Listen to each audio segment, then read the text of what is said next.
அல்லாஹ் சோதிப்பான். இதை உணர்ந்தே ஆக வேண்டும். அல்லதி خلقல் மௌத வல் ஹயாத லியப்லுவக்கும் அய்யுக்கும் அஹ்ஸனு அமலா. அல்லாஹ் வாழ்வையும் மரணத்தையும் படைத்ததன் நோக்கமே உங்களை சோதிப்பதற்காகத்தான்.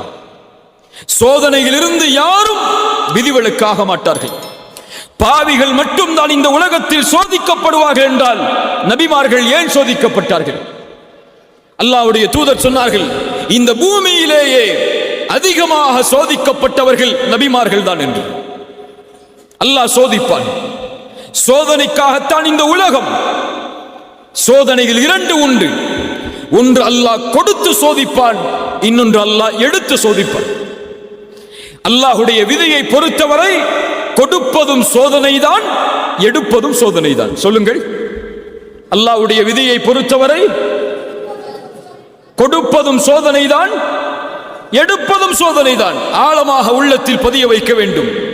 அல்லாஹ் கொடுக்கின்ற செல்வம் சோதனை, அல்லாஹ் கொடுக்கின்ற ஏழ்மை அதுவும் சோதனை, அல்லாஹ் கொடுக்கின்ற கண்ணியம் அதுவும் சோதனை, அல்லாஹ் கொடுக்கின்ற இழிவு அதுவும் சோதனை, அல்லாஹ் கொடுக்கின்ற சுகம் அதுவும் சோதனை, அல்லாஹ் கொடுக்கின்ற நோய் அதுவும் சோதனை.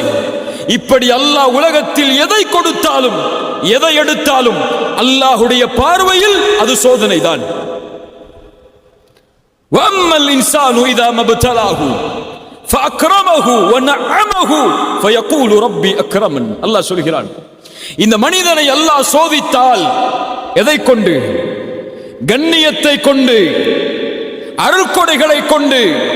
இந்த மனிதன் சொல்கிறான், ஃபயகூலு ரப்பி அக்ரமன், என் இறைவன் என்னை கண்ணியப்படுத்தி விட்டான் என்று. அதே நேரத்தில் அல்லாஹ் அதே மனிதனை சோதித்தால் ஃபகதர அலைஹி ரிஸ்கஹு, அவனுக்கு கொடுக்கப்பட்ட வாழ்வாதாரத்தை குறைத்து அவன் சொல்கிறான், ஃபயகூலு ரப்பி அஹானன், என் இறைவன் என்னை இழிவுபடுத்தி விட்டான் என்று. சுப்ஹானல்லாஹ். மனிதன் கேட்பதில்லை ஏன் சோதிக்கிறான் என்று. எப்போது? செல்வம் கிடைக்கும் போதோ, கண்ணியம் கிடைக்கும் போதோ, பதவி கிடைக்கும் போதோ, அல்லாஹ் அருட்கொடைகளை கொடுக்கும் போதோ அவன் கேட்க மாட்டான், ஏன் அல்லாஹ் எனக்கு இதை கொடுக்கிறான் என்று. கேட்பானா? கேட்பானா? எப்போது கேட்பான்? காசு குறைந்து விட்டால், சம்பளம் குறைந்து விட்டால், மருத்துவமனையில் அனுமதிக்கப்பட்டு விட்டால், உறவினர் யாராவது மரணித்து விட்டால் அவன் கேட்பான், ஏன் அல்லாஹ் எனக்கு மட்டும் இதை செய்கிறான் என்று. மனிதா, உனக்கு அல்லாஹ் கொடுத்தானே அதுவும் அதுபோல்தான், அல்லாஹ் எடுத்தானே அதுவும் அதுபோல்தான். இந்த இரண்டு நிலையிலும் நீ எப்படி நடக்கிறாய் என்பதை அல்லாஹ் பார்க்க விரும்புகிறான். கொடுக்கும் போது அல்லாஹ்விற்கு நன்றி செலுத்துகிறாயா, எடுக்கும் போதும் அல்லாஹ்விற்கு நன்றி செலுத்துகிறாயா என்று அல்லாஹ் பார்க்க விரும்புகிறான். நபி யூசுப் அலைஹிஸ்ஸலாம் அவர்களுடைய வாழ்வை கவனியுங்கள். எல்லாம் கொடுக்கப்பட்டது நபி யூசுஃபுக்கு. ஆரம்ப காலத்தில் யார் அவர்கள்? நபியுடைய மகன், நபியுடைய மகன், நபியுடைய மகன் இப்ராஹிம் அலைஹிஸ்ஸலாம். அவர்களுடைய மகன் யார்? இஸ்ஹாக். அவர்களுடைய மகன் யார்? யாக்கூப். யாக்கூபுடைய மகன் யார்? யூசுப். சுப்ஹானல்லாஹ். அல் கரீம் இப்னு கரீம் இப்னு கரீம் இப்னுல் கரீம். அல்லாஹ்வுடைய தூதர் சொல்வார்கள், கண்ணியமானவரின் மகன் கண்ணியமானவர், கண்ணியமானவரின் மகன் கண்ணியமானவர், கண்ணியமானவரின் மகன் நபி யூசுப் என்று சொல்வார். நபிமார்களின் வம்சத்தில் பிறக்கிறார். ஒரு நபியின் குழந்தையாக எவ்வளவு பெரிய அருட்கொடை! 11 சகோதரர்கள் தனக்கு. தந்தையின் நேசம் தன் மீது, அழகான குணத்தோடு, அழகோடு. என்ன அழகு! ரசூலுல்லாஹி ஸல்லல்லாஹு அலைஹி வஸல்லம் சொன்னார்கள், மிஅராஜுடைய பயணத்தில் நபி யூசுஃபை நான் பார்த்தேன். அல்லாஹ் அவன் படைத்த அழகில் பாதியை நபி யூசுஃபுக்கு கொடுத்திருந்தார். அவ்வளவு அழகு. அந்த அழகை அல்லாஹ் கொடுத்தான், குடும்பத்தை கொடுத்தான், கண்ணியத்தை கொடுத்தான். கொடுத்ததை அல்லாஹ் கொஞ்சம் கொஞ்சமாக அவர்களிடமிருந்து நீக்குகிறான். எந்த குடும்ப உறவு, எந்த நபியின் மகன் என்பது அவர்களுக்கு அல்லாஹ் கொடுத்த அருட்கொடையோ அந்த தந்தையை விட்டு அல்லாஹ் பிரித்தார் நபி யூசுஃபை. சகோதரர்களுடைய நேசத்திற்கு ஏங்கினார்கள், பிரித்தார் அல்லாஹ். கிணற்றில் தூக்கி வீசப்பட்டார்கள். ஒரு நபி கிணற்றில் வரக்கூடிய வழிப்போக்கர்கள், வியாபாரிகள் இவர்களை சந்தையில் விற்போம் என்று சகோதரர்களிடத்திலே விலை பேசி ஒரு அற்ப கிரயத்திற்கு, மதிப்பில்லாத காசிற்கு நபி யூசுப் சகோதரர்களாலே விற்கப்படுகிறார். அவர்களுடைய கண்களுக்கு முன்னால். ஒரு குழந்தை எப்படி ஏற்றுக்கொள்ளும்? மிஸ்ருக்கு அழைத்து செல்லப்பட்டு சந்தையில் ஒரு நபி அடிமையாக விற்கப்படுகிறார். இந்த அடிமையை விலைக்கு வாங்குபவர் யார் என்று அல்லாஹ் ரப்புல் ஆலமீன் ஒரு அரசவையில் மந்திரியாக இருக்கக்கூடியவருக்கு வாய்ப்பை கொடுக்கிறார் நபி யூசுஃபை வளர்ப்பதற்கு. மனைவியிடத்திலே கொண்டு சென்று சொன்னார்கள், இவரை கண்ணியப்படுத்துவோம், எமக்கு வேலையாளாக பயன்படுத்துவோம், எம்முடைய மகனாக கூட இவர்களை வளர்ப்போம் என்று தன்னுடைய மனைவிக்கு அறிமுகப்படுத்தி யூசுஃபை தன்னுடைய வீட்டில் சேர்த்தார்கள். எந்த வீட்டில் நபி யூசுப் சேர்க்கப்பட்டாரோ அந்த வீட்டிலேயே, அந்த பெண்ணாலேயே அல்லாஹ் சோதித்தான். தவறான இச்சைக்காக அழைக்கப்பட்டார். நீண்ட நெடிய சம்பவம்.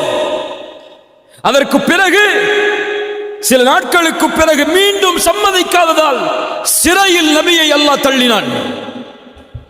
ஒரு சிறைச்சாலையில் ஒரு நபி பல ஆண்டுகள் உதவி கேட்டும் மறுக்கப்பட்டது. அதற்கு பிறகு அல்லாஹ் ரப்புல் ஆலமீன் பல வழிகளில் நபி யூசுஃபை சோதித்தான்.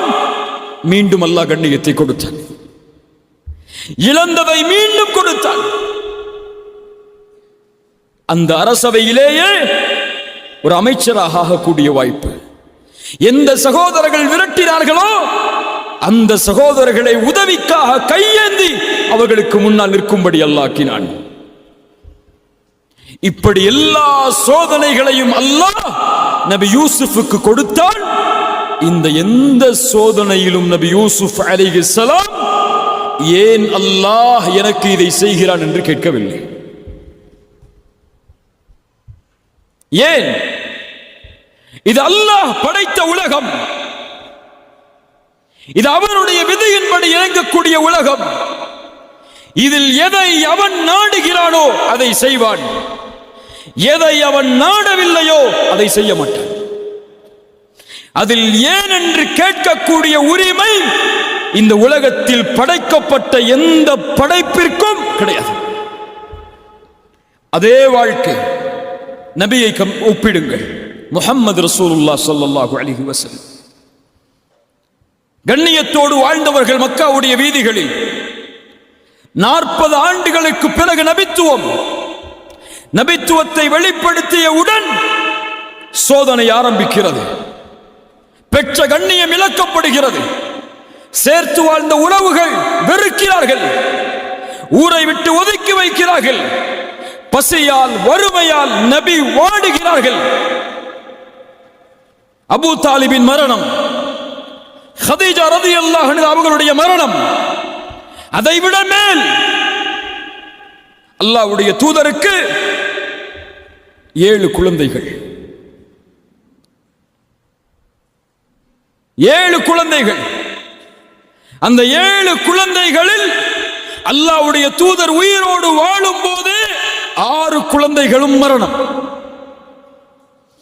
6 குழந்தையையும் ரசூலுல்லாஹ் கபூரில் இறங்கி தன்னுடைய கரத்தால் அடக்கம் செய்திருக்கிறார். எவ்வளவு பெரிய சோதனை இது! ஒரு குழந்தையின் இழப்பை இழந்த பெற்றோரிடத்தில் சென்று கேட்டு பாருங்கள், துடித்து விடுவார்கள். இவ்வளவு சோதனை. தன்னை ஏற்றுக்கொண்ட எல்லோரும் கொடுமைப்படுத்தப்படுகிறார்கள், விரட்டப்படுகிறார்கள். சுப்ஹானல்லாஹ். சொந்த ஊரை விட்டு இன்னொரு ஊர், 10 ஆண்டுகள் போர்க்களம்,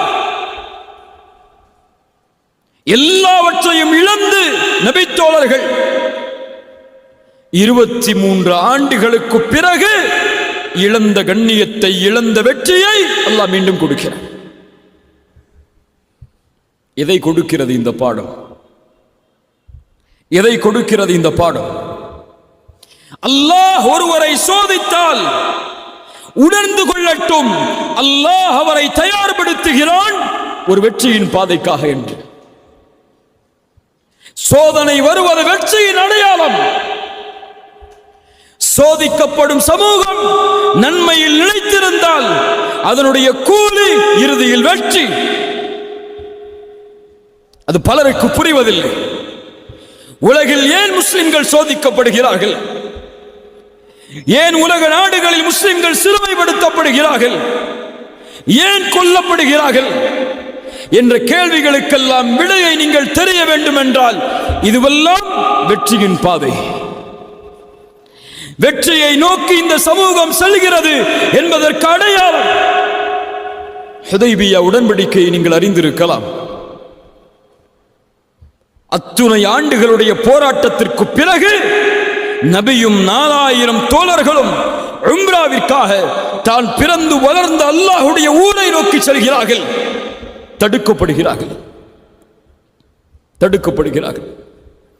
அல்லாஹ்வுடைய இறை இல்லத்தை தரிசிப்பதற்கு ஒரு நபி தடுக்கப்படுகிறார். தடுப்பான் அல்லாஹ், ஏற்றுக்கொண்டுதான் ஆக வேண்டும். அப்போது உடன்படிக்கை தயாராகிறது. மக்காவாசிகளுக்கும் அல்லாஹ்வுடைய தூதருக்கும் எழுதப்படுகிறது. உடன்படிக்கையில் முஹம்மது ரசூலுல்லாஹ்விற்கும் மக்கா குறைஷிகளுக்கும் எழுதப்படும் உடன்படிக்கை என்று அவர் சொன்னார். மக்காவாசிகளிடமிருந்து வந்தவர் ரசூலுல்லாஹ் என்று நாங்கள் ஏற்றுக்கொண்டால் ஏன் பிரச்சனை?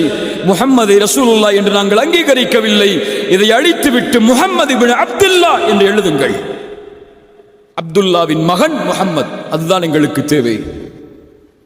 அலி அவர்களை பார்த்து ரசூலுல்லாஹ் சொன்னார்கள், அலியை அதை அழித்துவிட்டு எழுது. அலி சொன்னார்கள், ஒருபோதும் ரசூலுல்லாஹ்வை நாங்கள் அழிக்க மாட்டோம் என்று. ரசூலுல்லாஹ் கேட்டார்கள், எங்கே இருக்கிற இந்த வார்த்தை? கை காட்டப்பட்டது. அதை அல்லாஹ்வுடைய தூதர் தன்னுடைய கரத்தால் அழித்தார்கள். அதற்கு பிறகு எழுதப்பட்டது முஹம்மது இப்னு அப்துல்லா அவர்களிடமிருந்து குறைஷிகளுக்கு எழுதப்படும் உடன்படிக்கை என்று. இந்த ஆண்டு இங்கே நுழையக்கூடாது. அடுத்த ஆண்டு நுழைவதற்கு வாய்ப்பு, அதுவும் சில நாட்கள் தான். இனிமேல் மக்காவில் இருந்து இஸ்லாமை ஏற்று வந்தால் அவர் திரும்ப அனுப்பப்பட வேண்டும். எங்களை நோக்கி ஒருவர் வந்தால் திருப்பி அனுப்பப்பட மாட்டார். எல்லாம் நடக்கிறது. உடன்படிக்கை முடிந்தவர்கள் எடுத்துச் செல்லும் போது உமர் அவர்கள் அல்லாஹ்வுடைய தூதருடைய சட்டையை பிடித்து கேட்டார்கள், யா ரசூலல்லாஹ், சத்தியத்தில் இல்லையா? ஏன் காஃபிர்களுக்கு விட்டு கொடுத்து போக வேண்டும்? இதோ போராடுவோம். ரசூலுல்லாஹ் சொன்னார்கள், முடியாது என்னால். எல்லா நபித்தோழர்களும் நபியின் கட்டளையை ஏற்பதற்கு தாமதமாகிறது. ரசூலுல்லாஹ் சொன்னார்கள், அல்லாஹ்வை பார்த்து, யா அல்லாஹ், இவர்கள் எல்லோரும் என் மீது கோபித்தாலும் நீ என் மீது கோபத்தோடு இல்லை என்றால் அதை பற்றி எந்த கவலையும் எனக்கு இல்லை. சுப்ஹானல்லாஹ். உமர் அவர்கள் திரும்ப செல்லும் போது அல்லாஹ் வசனத்தை இறக்குகிறான். மக்கா மதீனாவை நோக்கி.